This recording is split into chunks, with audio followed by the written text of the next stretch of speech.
आज वृंदाला 6 महिन्याची वॅक्सिन लागली. तर आज मी आणि वृंदा खूप जास्त उशिरा उठलो आहे. संडे असल्यामुळे मी 12 वाजता उठली आहे. वृंदा थोडीशी लेट उठली. तर हिमांशूने मला ब्रेकफास्ट रेडी ठेवलं होतं, जसं अंडी आणि ओट्स. त्याने पण तेच खाल्लं, मी पण तेच खाल्लं. मग त्याच्यानंतर मी माझं घर आवरायला लागली, परत स्वयंपाक वगैरे केला. वृंदाचं थोडंफार आवडलं, अंघोळ वगैरे सगळं काय. मग त्याच्यानंतर हिमांशूने डॉक्टरांना फोन केला की डॉक्टर आहात का म्हणून. तर संडे असल्यामुळे डॉक्टर्स अवेलेबल नसतात. तर डॉक्टरांनी बोललं मी क्लिनिकमध्ये आहे, 10 वाजेपर्यंत तुम्ही या. तर आम्ही 9 वाजता क्लिनिकमध्ये पोचलो. तर वृंदा थोडी रडायला लागली.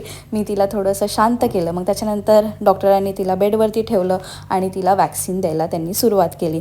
मग वृंदा खूप जास्त रडत होती आमच्या दोघांना बघून, आणि माझं मन ना असं तुटतं नेहमी.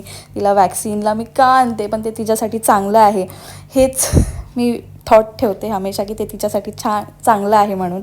आणि आम्ही नेहमी तिला पेनलेसच वॅक्सिन देतो. तुम्ही पण ट्राय करा, तुमच्या बाळासाठी पेनलेस वॅक्सिन द्या. ते खूप जास्त चांगलं आहे, बाळाच्या कम्फर्टसाठी चांगलं आहे.